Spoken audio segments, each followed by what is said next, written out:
I like the slight mirroring going on in this scene here, because in the last book, when Jude was taken by the Undersea, Cardan was then forced to accept his role and his responsibilities and do his job. And when she comes back, he says that he only did it as well as he did because he imagined her standing there beside him, giving him orders that he nonetheless obeyed.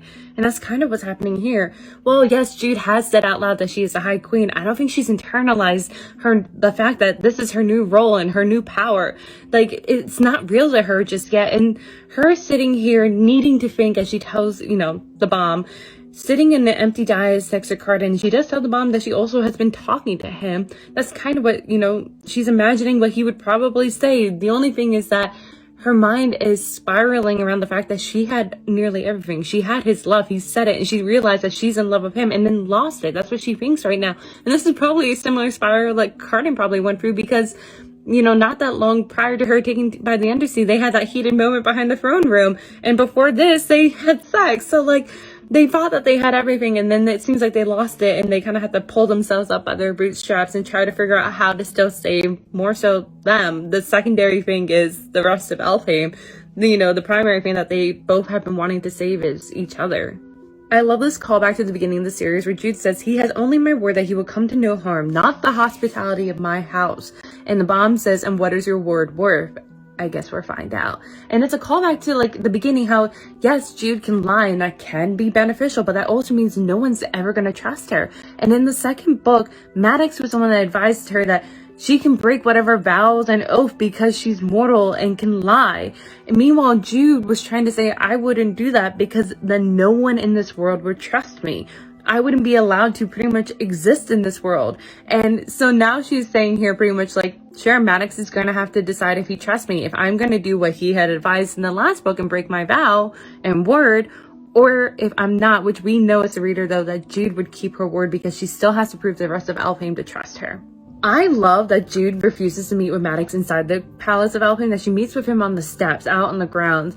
And yes, there are a multitude of reasons why she could be doing this, but to me, my first thought went back to the prologue of the second book, which was, remembering the time when Maddox was training her and Terran, and he had them at the top of the hill and said, defend it against me, and he comes charging up it. And what would stop him from shoving them down and just plopping himself right on the top? Which is, I think, what she sees here, that what would stop him from just seizing the palace? So by at least meeting them outside of it, it gives them a slight advantage. I completely forgot about Oak until he showed up in a midnight blue outfit, which I talked about in a previous video, that blue represents royalty, and he's wearing a golden diadem. But everyone else in the room, with me included, when Cardan got turned into a snake, we all forgot about Oak. That there are some that believe if you cut off the head of the snake that it ends the Greenbrier line, that anyone then could take the throne. We're all forgetting about Oak, which is probably good for his safety. And obviously that changes going in the future, but we all forgot about him. I see what you're doing, Maddox. I see what you're up to. Him showing up not in his customary armor, but in a doublet of deep blue velvet. First off, blue and velvet are royalty, fabrics and colors. So he's trying to present himself to anyone passing by. Look, I'm pretty much already going to be the king.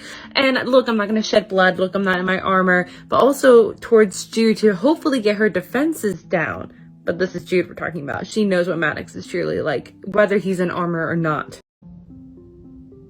I love that we're getting another scene where we see both Soren and Oak within the scene, because technically on paper, they are identical. They're having a similar situation going on, but there's a juxtaposition because, Oak is dressed very finely, his little tiny golden diadem, and he's treated with respect and love, and Cardan and Jude are trying to hide him from the worst of it, that they're trying to allow Oak to have a childhood, whereas Soren was brought back and made the queen already, but she's queen in only name. That she is wearing a simple shift, she has her crown stitched into her head, and she's wearing chains. She's not even treated like an actual queen. Nor and Gerald are trying to wave in front of them that they had found a loophole, and they don't care that they know. They're being very blatant with the fact that they were just using their child, but they have the full power without breaking whatever vows they had made previously. I love this moment because right here Jude's thinking that she thinks about Cardan, the way he wore his crown askew, the way he lounged on the throne. It gave him an air of unpredictability and reminded everyone that he was powerful enough to make the rules. And she's trying to emulate it now, and she appreciated it now, but when in the second book, she was annoyed by this. I think this moment when Jude says, "I'm surprised you didn't wet your cap in my blood," and beside her, Grandma Mog's eyebrows go up. And I think it's to show that Grandma Mog, while yes, is a red cap too, is not like Maddox.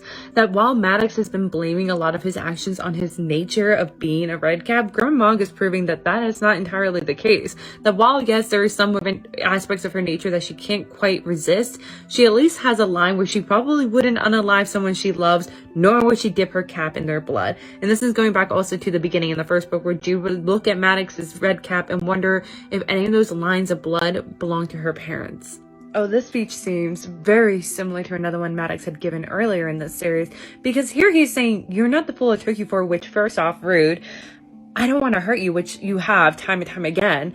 "You're the High Queen of Fairy. Whatever you did to get there, I can only applaud you," which, sounds very similar to a speech he had given in the beginning of the second book when he tried to meet with Jude, being like, "We should stop fighting. We should, be on the same side. I'm not mad at you. I actually applaud you for not only getting Carter on the throne, but getting to this position of seneschal." But yet, after giving that speech, he not only backstabbed her, but considered her a fool, thinking that she did it out of love for Carter. So why would this be any different than that time?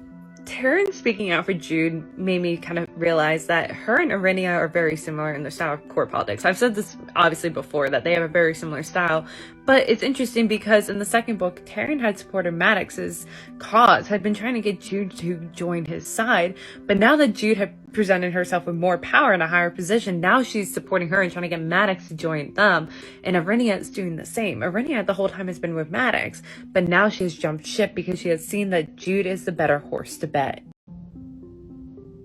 What clever little gaslighting words Maddox is saying here, because he says it is the nature of the child to achieve what the parent can only dream. He's trying to make it a compliment, but really he's trying to remind Jude of their roles, that he's the parent, she is the child, and she should listen to him. But let us remember that much of this family disagreement came from an attempt to put Oak on the throne. Not only is he trying to belittle this entire situation, this trying, to claim the throne as a simple family disagreement, but also trying to blame Jude for this entire thing being like the reason this whole thing is happening, and then saying, "I have always been happy to rule for my children as to wear the crown myself." The wording of it is trying to say, like, I've always been content to have been regent, but really he cannot lie. And the first half of it is trying to prove basically that he has always seen them as pawns. They were never individuals in his head. He never truly cared about their individual happiness. They were his to rule and to move on the board as he pleased. Maddox's words to Vivi is very interesting to me, because he says, "She won't. You've only ever half understood anything Jude was up to. Perhaps because if you did, you couldn't continue to act as though there were easy answers. She made herself a target to keep the target from being on her brother's back." But the thing is that it's just proving that Maddox and Vivi are very much the same. That they kind of put their head in the sand and they assume one thing because they want an easy answer. Because Maddox has proved time and time again throughout this entire trilogy that he assumes Jude's answer. Yes, he has it partially correct, but he also underestimates her every time. We get another callback to the very first book, because here Lady Nora is saying, "You are mortal, you will not last long." And Jude says that's what mortal means. We die. Think of us like shooting stars, brief but bright, which calls back to an identical conversation her and Carden had in the very first book, even to the wordings of, "That's what mortals mean. We die. Think of us like shooting stars, brief but bright." And this is the moment where Maddox underestimates Jude once again, because he assumes that Jude wants to keep Carden under her thumb, the way that she had him, abide by her vow that he had made to her back in the second book. He assumes that's still what she wants, so he would think that she wants the reins to then be able to have Carden be hers forever, knowing that she cannot continue to have this position of power without him being there to kind of validate her. But that's not the case anymore. It's the little things that show not only Maddox's hand, but the way that he truly sees Jude, and it's not with respect. Because the only time that he actually says the queen, he doesn't use it as like a noun. He's just using it as a way to flare up Jude's pride, or at least he thinks that's what's happening. But in reality, he says things like, "And you want the bridal daughter." One, he is calling her daughter, proving that he still sees her as that role, that he is still above her as her parent. But also he says, "You want the bridal daughter," commanding her almost. And that is exactly how he's showing his hand, that he would be, yes, saying that Jude is the High Queen, but she is queen in name, just the way that Sarin is. They would both just be queens in names and be ruled and powered by Maddox. By the way, it continues, that showing how Maddox would actually treat them if Jude actually followed through with what he wanted. yes, he is allowing Jude to make commands, but in actuality, he is telling her what to do by saying, like, then this is what you must do, Jude. Tomorrow, hold a feast for the low courts and invite us. Explain that we have put aside our differences. Telling her exactly what she will be doing, being her mouthpiece, basically. Like, she is literally his puppet, his ventriloquist. And he also only calls her Jude, not Queen. I think this conversation with Oak regarding Sauron, when he asked what was wrong with that girl, Queen Sauron, they're not particularly nice to Quarter Teeth. And it's interesting to me because I think he's going to grow up and never really fully know the extent of what Jude and Taryn had gone through during their childhood, because it's not as outward of a thing that you can see. Sauron's, you can see how she is treated. Jude's, yes, does have some physical wounds and reminders, like her finger from her childhood, but she hides it and dismisses it and doesn't acknowledge it. So, you know, people like Oak may not realize. And for the rest of Fairy, it seems like Jude and Taryn were treated tremendously well for mortals. It could have been a whole lot worse because they were mortals. But the thing is that Maddox, yes, did love them and did give them a good upbringing, but he didn't protect them to the full extent that he could have. You know, Jude didn't have to lose a finger. She didn't have to go through a lot of the things that she did, because Maddox did have the power to protect them, and he didn't. I love this line from Jude when she thinks, I do not know what I am. Now, more specifically, she's thinking like, I have not slept, but yet I'm not tired. I'm not hungry, but I force myself to eat. But I think she's saying so much more when she thinks, I do not know what I am. Because here she's thinking, am I mortal? Am I a fairy? Am I queen still without Cardan being here? Am I still a child and should listen to Maddox's rules? What am I? Who am I? It's interesting that Oak has been vehemently throughout this series and also in the Stolen Narrative saying that I don't want to be the High King. And Jude goes, okay. But we can't tell if she's actually listening to him, because Cardan did the same thing. He goes, I don't want to go anywhere near that seat of power. I want to be far, far away. And she goes, okay. And then tricked him in getting the crown on his head. So who's to say if Jude will actually listen when it comes down to it in this next duology? I kind of hope she listens to him, because I want her and Cardan the same power, to be perfectly honest. Once again, Taryn comes in making a very interesting comment, because she says it's not easy to help a queen. They're not supposed to need helping. Now, she outwardly is talking about Sauron, but she also is kind of talking about Jude, and I think that's why they lapse into like a silence. Because like, either she is forgetting that Jude is the queen now, that this is her new power, which is, you know, forgivable. It's your sister. It's a surprise. It wasn't like it was a slow, steady rise. It was like an all of a sudden like, hey, by the way, I'm the queen. But are you trying to say that you should figure this out? Like, you're smart enough to get the crown, you should be smart enough to figure this out, kind of thing. Which, like, I don't quite know what Taryn's approach is right here. I do like how there's, like, reference to other fairy tales of, like, snakes, because some of them are true, like the serpent that is the king of all snakes, because that made me think of the one fairy tale about this snake that, like, took this girl's clothes when she was bathing in the river of her sister, and he goes, I'll give you your clothes back if you marry me, and then, like, forces her, and then, like, eventually she has to go back to his home and has, like, snake babies, and, like, it's crazy. I also really enjoy it. The end of one of the fairy tales that Heather's recalling is a gossipy fox. So I was like, huh, Locke. But this fox also says that you need the blood of a bunch of birds and also the blood of a fox. So that was his end. And I like that it kind of parallels Locke a little bit, that the fox started his own demise, and Locke kind of started his own demise. If he didn't get involved with the Taryn and Jude, then his end wouldn't have probably have happened, or it would have been a very different end. While it seems like we're detouring from the plot with Cardan and him being cursed to help the Roach, it's kind of important because it's a small little challenge for Jude to face involving who she is. As she says, she doesn't know who she is. Is she a mortal girl? And she even says it here. She doesn't know what she's doing. I'm a mortal girl. I am the furthest thing from magic. I can't save Cardan. I can't heal anyone. This isn't going to work. But trying to do this is going to be the first step of her leaning into who she is now and realizing who she has become and fully grasping it. Because with Maddox calling her daughter, reminding her of being a child, she wants to fall back into who she was, forgetting all that she has done and experienced to get to this point now.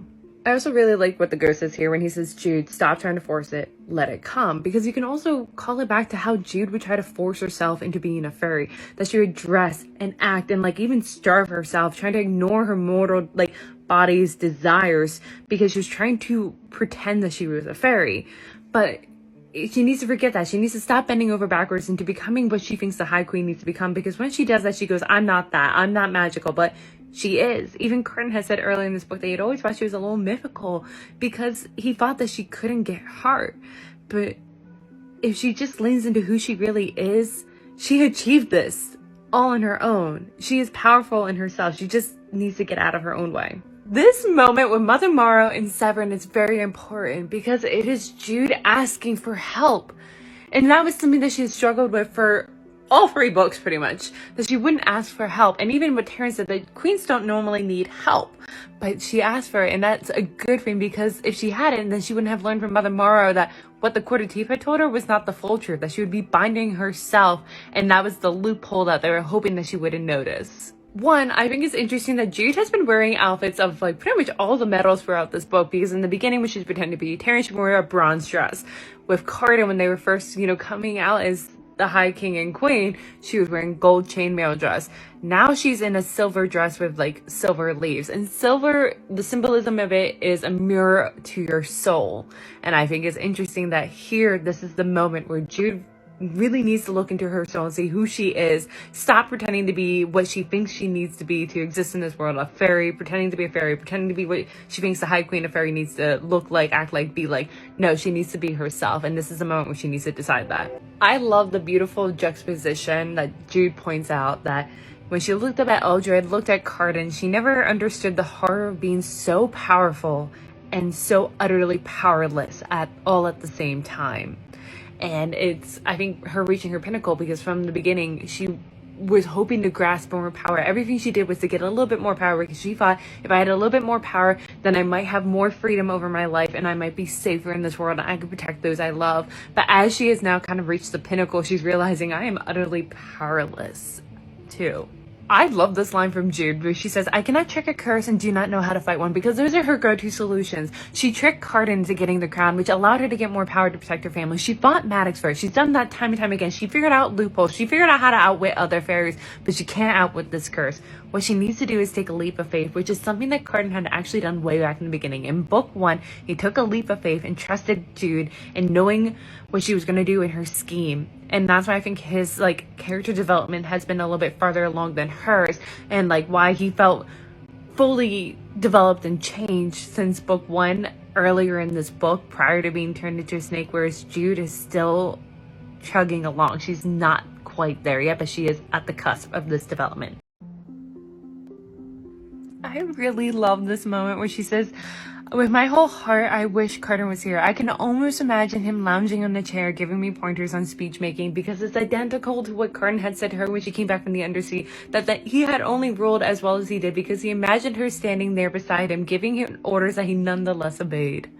I also really enjoy that Jude doesn't know what the outcome of this is going to be, but this is probably going to be her one chance, and she took it to change the story, to elevate Carden, to change how other people have viewed him, because she herself had viewed him as a villain in the first book, and everyone viewed him as a spoiled, rotten child. But here she is painting him as a hero, as someone that sacrificed himself, and I really appreciate that she had done that. And once again, Maddox is being an asshole, and it's a little bitter at Jude outmaneuvering him once again. But here he is reminding her of how he views her roles, trying to regain a little bit of power, at least he thinks, because it's a tug of war between Jude and Maddox lately. And he does that by saying, a fine speech, daughter. In the midst of their court, what he should have been saying in this situation is, a fine speech, Your Highness. This is not the time and place to say daughter, but he does it on purpose as a reminder of their roles, a reminder that he's going to have the reign soon, and to remember who you are is kind of what he's trying to say here. This moment with Lord Warben is so meaningful, because it's a fairy saying, and a high up fairy saying, no, I'm actually stayed for you, because I've always put my trust in backing in you. You've proven yourself time and time again. But after the moment with the crown and Carden, that has proven that the horse that you had bet on, that mad gamble, is definitely worth it, and I trust you. By the way, the red-headed knight that gets into this fight in this chapter, she's from the darkest part of the forest. This whole night, though, is full of surprises and little moments that kind of help Jude truly realize who she is after everything she's gone through and experienced and has been wavering for a while now. Narcia, her childhood bully, being now on her knees, begging her for help and saying please help Carden. I know that you're the queen outright, which is believing that she wouldn't help Carden, which she probably wouldn't have if she hadn't fallen in love with Cardan. And the fact that she's also saying, I thought you were just some mortal, some nobody, whereas Cardan has always seen her potential. And I think that's why he's been a little threatened by her, because of, other reasons of her being loved by Maddox as much as Maddox can love, but also that she was always going to be somebody. She was going to seize it in any way possible, whereas Cardan knew his limits, and the only reason why he has reached as far as he had is because Jude has helped him to it, which is so beautiful, because Jude wouldn't have gotten this far either if Cardan has been there to help her as a fairy, as a person in this world, to help prop her up and support her when people challenge and try to diminish her. And the end of the chapter, I think, is full of a lot of symbolism, because it starts with, that night I lie in Cardan's enormous bed in his enormous bedchamber. She calls it Cardan's bed, not the High King's bed, which is what she normally does, which I think in this point is showing that she's not separating the two entities. Cardan is the High King. They're not separate anymore, which goes into how she's always kind of separated herself, that she knows that she has her mortal self in this mortal life that she had lived in the mortal world, but she wants to be a part of fairy, so she's trying to force herself into being fairy. But now she's finally not only merging these two parts of herself and forging it into something new, but this is the world that she wants to live in. And it shows when she says, has her dream about the Cardan snake looming closer, and she says, I love you, then he devours me.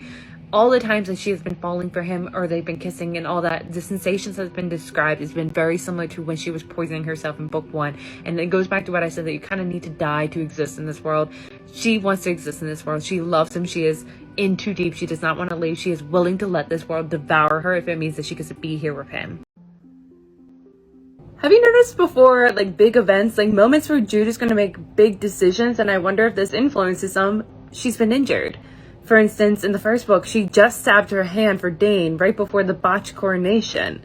In the second book, she had just come back from the undersea, and she still was so weak when she fought Balkan. And here, she had recently been nearly cut in half, quoting Tatterfell, by Maddox, right before she's supposed to fight the supposed snake and deal with everything going on with Maddox, this potential war that could happen.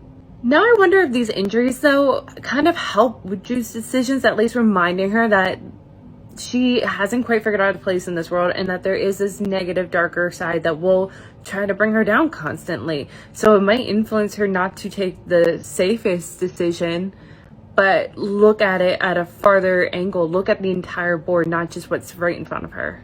Now, it's interesting that Jude notes that she has no ornamentations in my ears, because she normally doesn't really wear earrings, or notes that the only time that it's been notable was when she was wearing Taryn's earrings that she had gifted her in the beginning of this book, which were Grimson made, and they're magical, so obviously she wasn't going to wear those. But recently at court, she wore earring cuffs, and they kind of make her look like she has fey ears. So her not wearing those, and with her hair braided up, is showing her rounded ears off to remind everyone there that, hey, I am immortal, and I am solving your problem for you. Oh, this moment. So when the roach comes in, she notes that there's this new kind of joy in his face. It lives in the corners of his mouth, where a smile hovers, and in the brightness of his eyes. It hurts to look at. And it's like, obviously she's happy for him and the bomb, but it hurts to see two people finally figure it out and find their way in loving each other. And she had just lost hers, and she might have to kill him now. Now, I find it interesting that Jude is going to be wearing armor that most likely belonged to Maeve, because of what I had previously said, with the snow falling in the court symbolizing winter, which also symbolizes the end of a life cycle. But what comes after that is spring, a rebirth. And that is what Jude and Cardan's about to undergo, with their actions coming forward, that this is going to be the end of this version of Elfhame, a version where a crown forged by Grimson, who had put a curse on it. And, you know, things haven't been great. It's been fine in Elfhame, but with this, with what's going to happen, Elfhame's going to be able to be reborn with a better era, with new, better rulers, and an armor made by someone other than Grimson.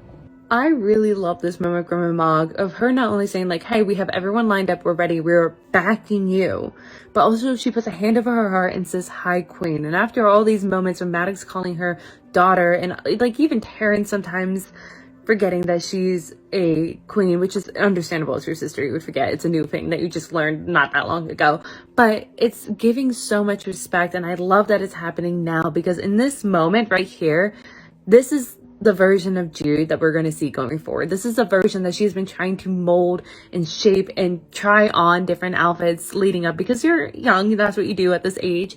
She's, you know, not pretending to be a fairy. Her ears are naked, showing off the roundness of it with her hair braided back, so you can't ignore the fact that she is mortal, but wearing Mabe's armor, someone who is linked and respected in this world, and at the same time, it is armor, something that she is most comfortable in. Now, I find this line very interesting when Jude thinks, I am sure Maddox doesn't know Lord Gerald's scheme, which suggests that part of it will involve murdering Maddox.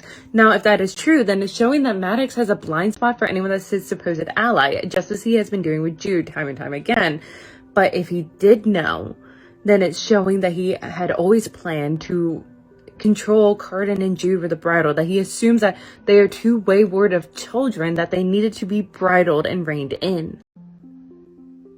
This other line stood out to me when she thinks, let me live on with an ice shard through my heart. First, because of the imagery. It's like, because she has to kill Cardan, it's as if she's stabbing herself with an ice shard. And yes, she might be able to live on for a little bit, but as the shard melts, so she would start bleeding out. That she won't be able to continue on. But also, it's just interesting because I've always connotated Elfhame as being like eternally summer, maybe spring, maybe a little bit fall, but like, you don't hear her making a lot of wintry metaphors throughout any of these books. But the only time that it's been winter was when they were in Lord Gerald's and Lady Nora's camp, which was on their land. And we learned in Stolen Air, their kingdom's in a very wintry kingdom. And I believe, but it's been like 9 months since I've read the book. I will be reading it soon, but I believe Ren might have an ice heart. Can't remember though. I love this advice from Grandma Mog for Jude, where she says, if fighting breaks out, focus on what's in front of you. Fight your fights. Let someone else worry about theirs. Because Jude is prone to helping others, to overextending herself, to protecting those she loves, even if it is detrimental to her own health and well-being and safety, because she is focusing in too many other things than what's directly in front of her in her own fight, in her own fears. I love Jude noting that the red-haired mortal knight whose nose was bloodied by Nasea's Selkie guards, she looks disturbingly chipper. I'm like, pot calling kettle. Like, girl, you guys are practically the same. The only difference is that she was allowed by a fairy to become a knight. She didn't realize in the moment, and you learn this in the darkest part of the forest, but she was allowed, whereas Jude wasn't.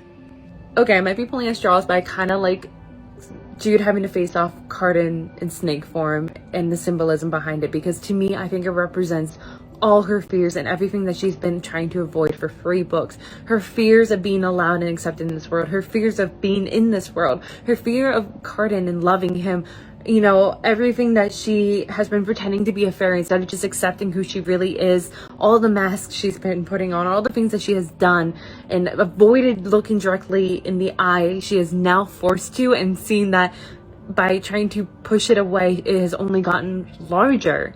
And I love that now she has to face this monstrous creature, and the fact that it is Cardan, her original enemy, the person that she had viewed as the gatekeeper to this world, the person that had been keeping her out. I just love the symbolism and the full circle of this. Okay, might be pulling at straws again, but the symbolism of this line, beyond the serpent, I see the banners of Maddox's crest fluttering in the breeze.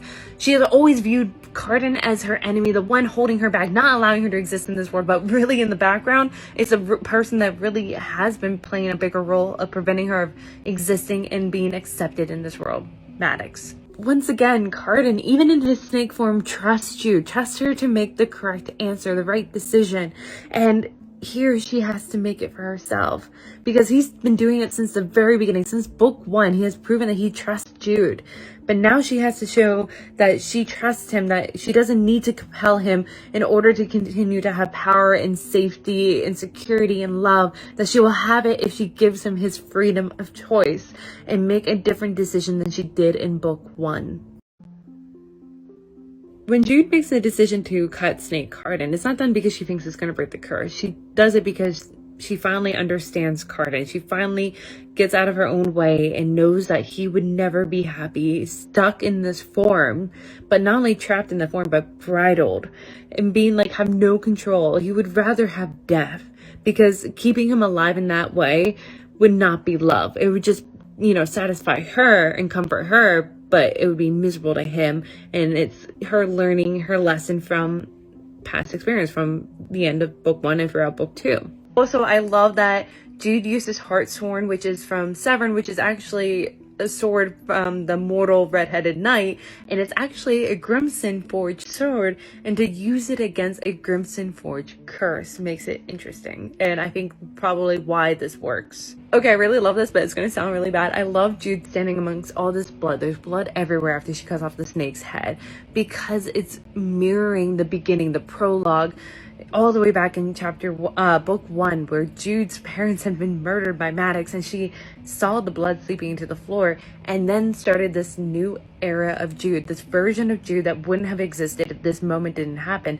And now we're seeing this too. This moment here is about to start a new version of Jude, of, you know, moving past what had happened and starting anew almost. Oh, by the way, if you had known that Holly Black's favorite fairy tale is the White Cat, she said this in a couple of interviews, and you probably would know the outcome of the story, but I didn't at the time. But the White Cat's about a prince. There's a couple princes. The father sends them all away in a quest to decide who would inherit the throne, and this one is an idiot. However, he keeps succeeding in the trials because on his way, he stumbles upon a cave of a white cat who feeds him, and he, like, each trial falls in love with her a little bit slowly, and then he's supposed to marry a princess, and she says, "You need to kill me." He goes, "No," and she goes, "Yes," and he goes, "No," she goes, "Yes," and then he stabs her, and she bleeds out, but then turns into an actual human princess.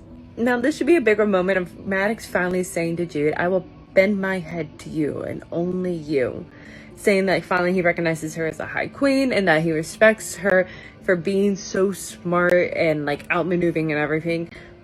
But, like, I don't blame Jude for not wanting to help Maddox in the stolen heir, because he has yet to show that he believes this, that he wouldn't once again act against her, because he has done it time and time again leading up to this point. The ending's very important, where she says that, you know, Cardan comes out and he's like, "I am the High King," and he is showing it with, like, the earth breaking and everything, showing his true power, and he is accepting who he is now too. He's not hiding behind it. It's not a mask. This is him.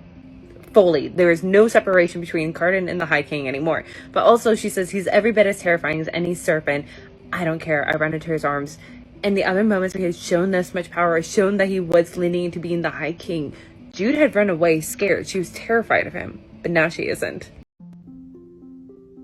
I may or may not be, like, tearing up just reading the first line of chapter 27, which is, "Cardan's fingers dig into my back. He's trembling. And whether it's from the ebbing magic or horror, I am not sure."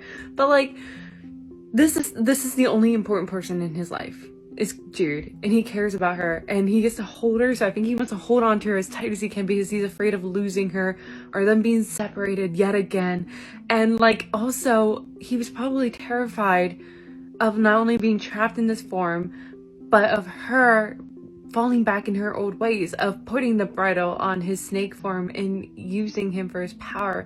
And this act that she did proves that she does love him, and he's, I think, rocking with the emotions of everything that has just happened, and with that knowledge now. The symbolism here might be slightly disgusting depending on your opinion, totally, but the way that Cardan is standing there clad in only blood, and the way that he had emerged from the snake is a literal birthing. He rebirthed in a way that's, like, literally birthing a child. Yes, I am laughing at Cardan's comment when the knight comes up with, like, a cloak, because I haven't worn anything in days. I don't see why I ought to start now. But also just the symbolism of him standing there stark naked in front of everyone, all the courts, his allies, his enemies, and I think it's him, after everything he's gone through, standing there naked, being like, here's me. I am not hiding behind any mask or any acts or any prophecies. This is me, and I hope you will accept this version of me. But this scene is also mirroring, and it just hit me now, it's mirroring Dane's botched coronation. Dane had stood up on the dais completely naked, and the other courts would come up and paint him with blood, symbolizing their alliances with him. Cardan didn't get that technically, but he's getting it now. He's standing there stark naked, doused in blood, and these courts are going to accept him finally as their true High King. And then we get another interesting scene where, you know, Grandma Monk says, "Should I chain Maddox?" And Jude hesitates, but Cardan says, "Yes, chain him."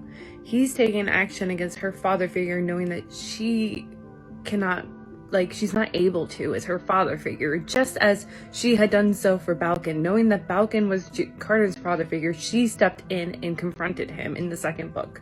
One, it's just so hot, like how confident Cardan is now. Like he is the High King, there's no denying it, and he knows how to use his power now. Like he instantly wants to go to the throne room and fix the earth. He knows what to do with his power, what the land needs. But not only that, he immediately makes the second throne an equal throne for him and Jude. So there's no denying the fact that they are both the rulers and they are equals, you know, so there's not a moment passing.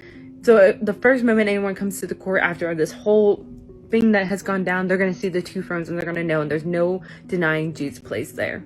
I also really love that in the carriage, Jude isn't all over Cardan. She isn't hugging him and telling him how much she's been worried and how much she loves him, because this is Jude.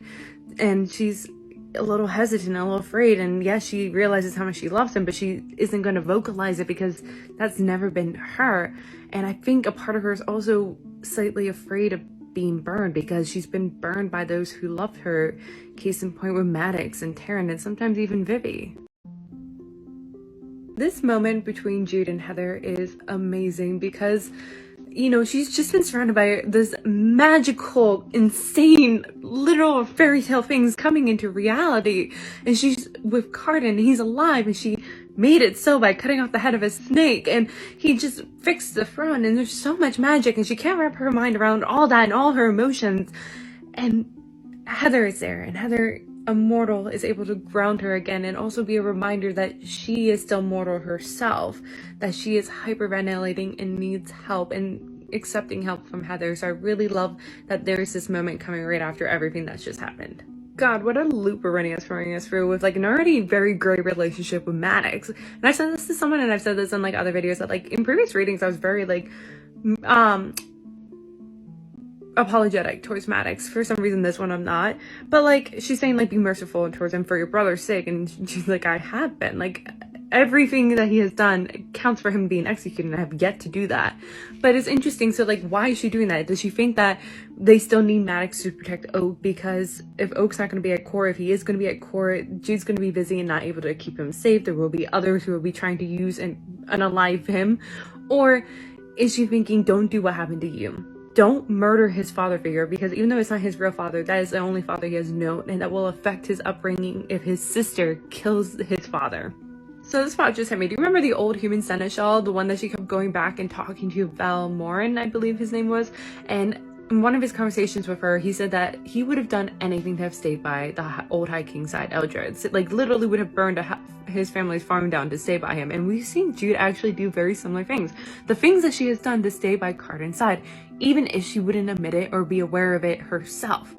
And here she even says, like, being away from Cardan, everything is taken a tinge of unreality, and worried that somehow the curse was not broken and this was all a fantasy. The things that she would do, because for some reason, despite him being a like epitome of fantasy and like unreality, he is her version of reality now and grounds her. Once again, if Holly Black's going to read something very specific, I'm going to look up the symbolism of it, because she could have just said there were rose petals in the bathwater, but no, she said primroses. And primrose symbolizes youth, renewal, and optimism, which I think is very fitting for this new age of Alfheim that they had just rebirthed. This new era that had come about through their trials, this, you know, they've gone through the winter, it's the spring, but also the fact that it's in water, that they're mixing it with that. And she says, I let myself sink under it. And it goes back to my motif of how Jude constantly talks about drowning, and pretty much that you need to sort of drown to exist in this world. I really love this like thought that Jude's having, that she's, you know, so much has happened, she just hasn't even had the chance to process it. And she says that for many long days I have been terrified, and now when I ought to be feeling great, what I want to do is hide under a table in the brow of Cardan until I can finally convince myself that he's all right.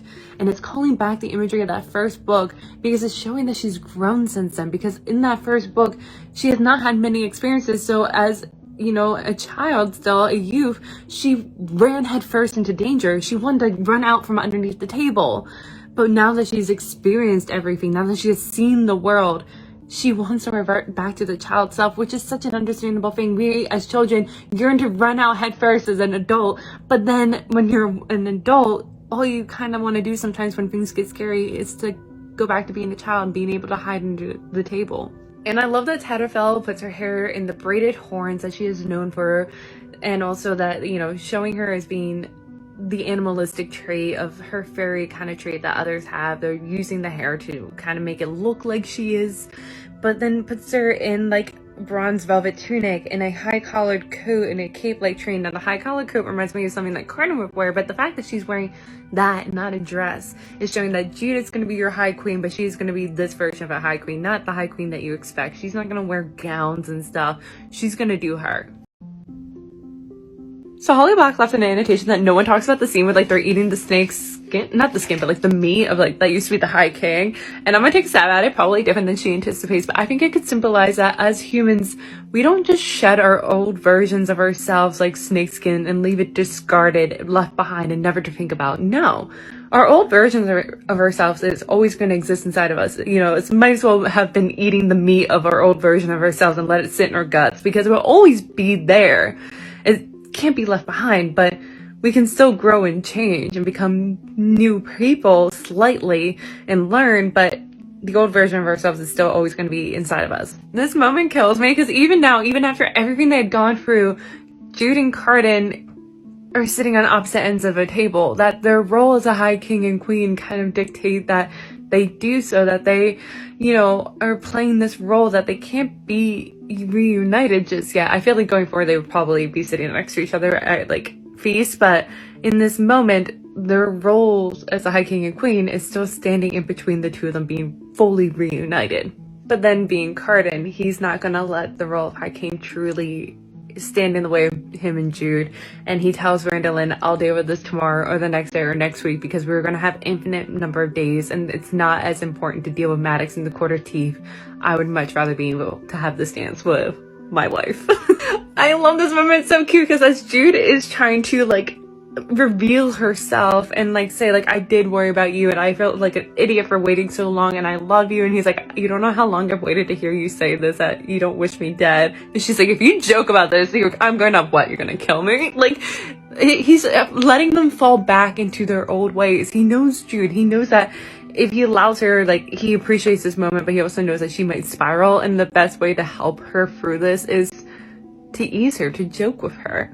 I really love that he brings her to that room behind the dais, that even though it's right behind a throne, you forget the seat of power is just on the other side of the door, because there's no symbols of power. It's not like the High King's bedroom where like literally every time she goes in there she thinks it's the High King's bedroom, like it's a seat of power almost. But behind the dais is just filled with hedges and flowers and a couch, and for a moment you can almost imagine it's just a boy and a girl out in the woods falling in love. And I think that is why she did allow herself to kiss him and kiss him back in the last book, because she forgot who they both were and everything that comes around and behind both of them. It was just him and her in that instance, and that is what is happening right now too. It's just him and her, ignoring their positions of power and everything that is going on beyond that door. It's just them.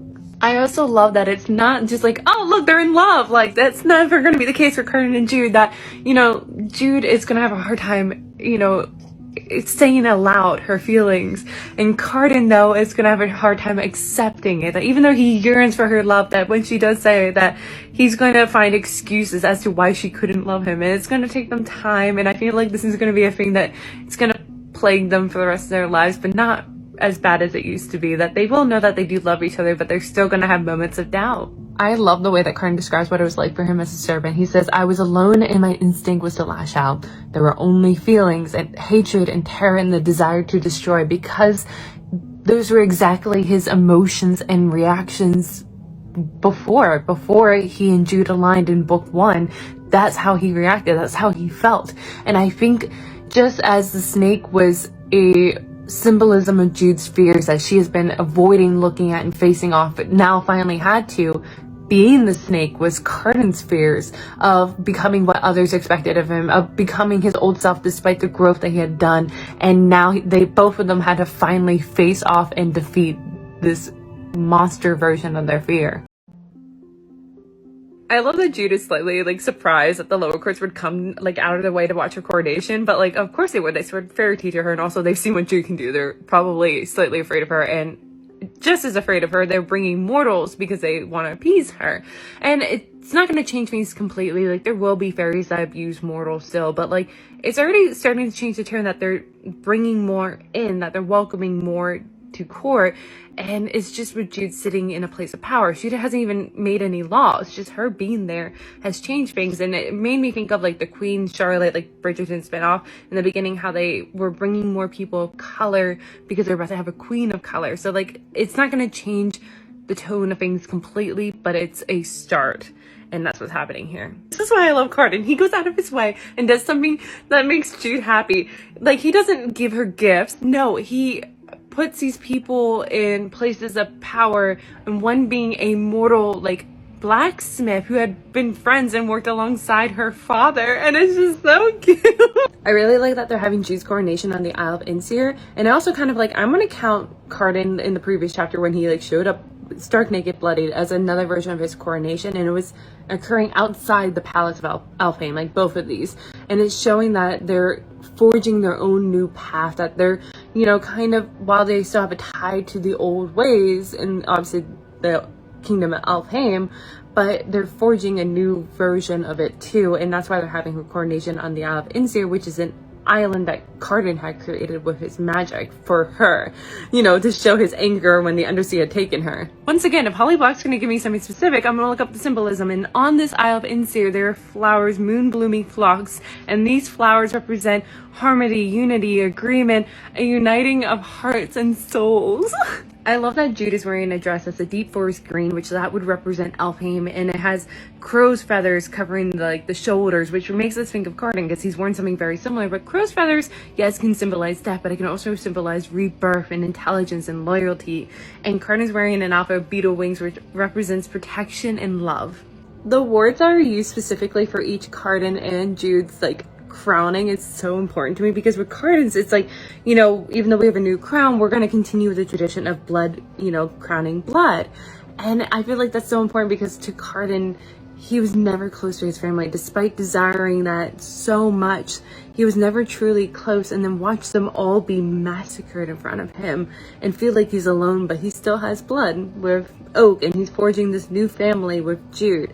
And then Jude's words are that it's uncommon to have two rulers, yet you've shown us why it could be strength instead of weakness, that when there's a threat and an enemy, you were there to step up. And that's important to Jude, because for the longest time she wanted to work on her own, like she wanted to do things on her own, despite people being like, let us in, let us help. And she's finally letting people in, letting people help, and it's showing that it's good to have backup sometimes. And I love that both Cardan and Jude have the same crown. She says it's a twin to Cardan's. There's no difference. No one's is bigger. They are equal in power, and I love it. What Cardan says to their companions in the Court of Shadows, I adore. He says, "You who dwell in the shadows, I wish for you to come stand with us sometimes in the light." And that's exactly what he did with Jude. He was yanking her up, being like, I want you to stand in the light. I want you to stand by my side. That's what he's been trying to do since book 2. And I love that he's doing it with these guys too, seeing their value in the war and their honor. I kind of hope in the upcoming book, in the like Stolen Heir duology, we learn if the ghost and Tyrion actually had something, because we're getting little hints here, and it would be like, I don't want to say full circle, but like almost a lightening of his soul, that like he was the reason why Locke's and Oak's mother had died in the first place, leading to Locke potentially being who he is.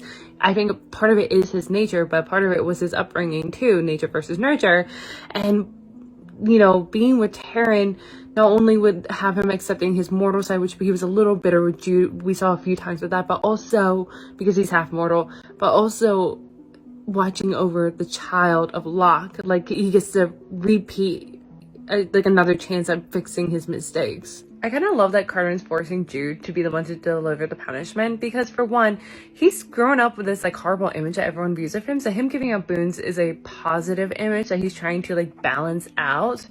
But like he's shown that he will punish and like reap anyone that comes across him, especially if you harm Jude. But now he needs to show the good side. But with Jude, he wants her to give out the punishment, because not only has he said at court not that long ago that she is going to be his sword, but also to install a little bit of fear of others, that she will deliver punishment. She will be just about it, but she will deliver punishment, and you should respect her. By the way, this like falcon punishment that Jude is handing out, this curse form, is going to play a role in Stolen Heir, because we meet one of the soldiers that was cursed to be a falcon because he had followed Maddox.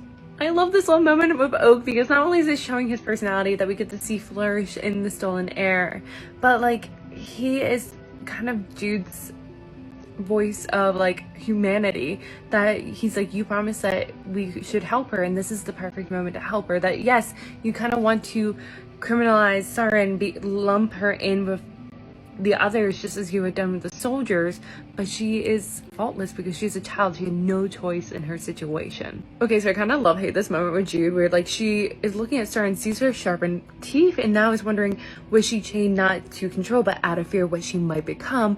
Because one, that's exactly what they had done with Carden with the prophecy. They assumed he would become something, not really looking at his nature. And while yes, she is not entirely in the wrong for making these assumptions, because the way that Sarah's acting right now is a little like scary, but like we see in the Stolen Air that that's not her real nature, that she's actually really scared and wants to be good, but has her physical appearance working against her. So I love that's already playing in Stolen Air and I can't wait to see how it fleshes out more. I love this. The moment that Randallin is trying to interrupt Jude, trying to have Carden intercept and have his voice in it, thinking that his is more control, Carden instantly lashes out and is like, silence. Like he's like, we're not having this shit. This is not what's gonna happen. Our future, we're equals. Get used to it. Trust has been an element of this like entire series that's come up time and time again, and it's coming up here where she's saying like, I want you to do all these things, Maddox, and then I'll give you your sentence and you're gonna have to trust that I'll be merciful, because this has played such a big role not only in the second book where Maddox said to her, you can lie, you can break vows, but Jude wasn't going to do that because she knew if she did that then no one in this world was going to trust her and then they wouldn't allow her to exist in this world. But it's so interesting because she struggled with trust. She has not trusted Carden and others, even though Carden has continuously proven himself as trustworthy, whereas Carden has trusted her time and time again, even though she has betrayed him time and time again. So trust has been such a big element of this series. And like subtly in the background, the main conflict throughout this entire series has been this conflict between Jude and Maddox, which is a very parent-child conflict of, I am old enough to stand on my own in this world, I don't need you, and them being like, no, you do, and still trying to dictate their lives, which is what parents a lot of times do with their kids growing up. You're trying to help, you think you're doing what you think is best for them, but it's not always that case.